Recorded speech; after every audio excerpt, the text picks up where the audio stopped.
और ये गृहस्थ सामग्रियों के साथ गृहस्थ जीवन में आप प्रवेश कर रहे हैं। इस मंडप में जितनी सामग्रियां रखी गई हैं सब गृहस्थ जीवन से संबंधित है, सभी आप लोगों को कुछ न कुछ संदेश देती हैं। सबसे पहले मंडप गाड़ा जाता है। मंडप बांस का ही क्यों गाड़ते हैं? तमाम अम्बू बम्बू तंबू आते हैं, कायों का गाड़ दे सकते हैं।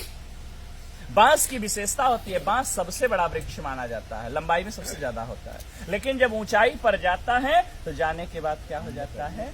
झुक जाता है। यह बांस वर और कन्या को आप लोगों को यह संदेश देता है कि जीवन में आप लोग कितने ही ऊंचाई पर क्यों न जाइएगा, हमेशा अपने श्रेष्ठों के प्रति विनम्रता का भाव रखिएगा, क्योंकि नमंती फलिनो वृक्षा नमंती गुणिनो जना शुष्क वृक्षाश मूर्खाश न नमंती कदाचन। फलने वाला वृक्ष और गुणी व्यक्ति हमेशा झुके रहते हैं, मूर्ख व्यक्ति और सूखा पेड़ कभी झुकता नहीं।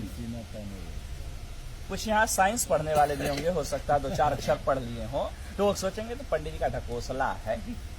साइंस में सिद्ध करता हूं। ये मंडप जो हरे बांस का गाड़ते हैं, हरा बांस जो होता है विद्युत का सुचालक होता है।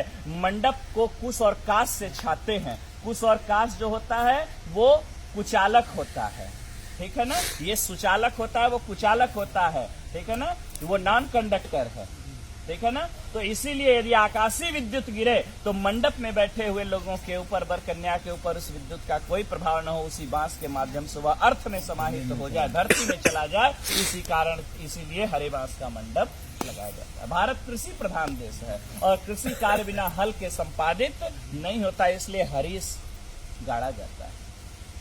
मंडप में ओखली और मूसल पुत्रोत्पत्ति की क्रिया को प्रदर्शित करने के लिए रखा जाता है। सील और लोढ़ा, सील हटा दिया जाता है, लोढ़ा लगाया गया था। अभी आपने लोढ़ा बच्ची के पैर के पास से हटाया। इसका यह भाव है कि हे देवी, ये विपत्ति रूपी पहाड़ है, आपके जीवन में यदि किसी भी प्रकार की कठिनाइयां आती रहेंगी, मैं इसी प्रकार से उसको अपने हाथों से हटाता रहूंगा, मैं आपके मार्ग को प्रशस्त करता रहूंगा, आपको घबराने की आवश्यकता नहीं है। इसके बाद मंडप में रखते हैं चकरी।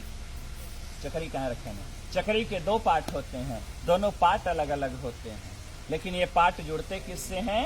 एक खूंटी से जुड़ते हैं, ठीक है ना।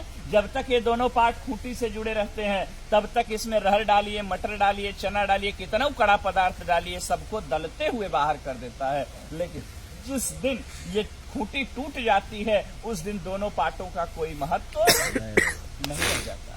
यह वर और कन्या भी चकरी के 2 पार्ट के समान है और ये वर और कन्या जो आज पति पत्नी के रूप में परिणत होने जा रहे हैं, पति पत्नी का रिश्ता जो होता है एक विश्वास का रिश्ता होता है। जब तक विश्वास है तब तक पति पत्नी का जीवन बड़ा सुंदर होता है, कितना अभाव रहे, कितना प्रभाव रहे।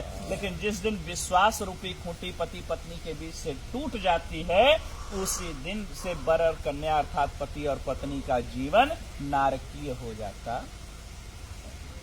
इसी भाव को प्रदर्शित करता है यह चकरी। हाँ, सुग्गा।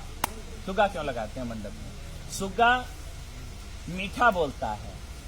बोले महाराज सुग्गा से भी मीठा तो कोयल बोलती है, कोयल लगा देना चाहिए था। बोले तोते की दूसरी विशेषता है, तोता मिर्चा खाता है लेकिन फिर भी मीठा बोलता है।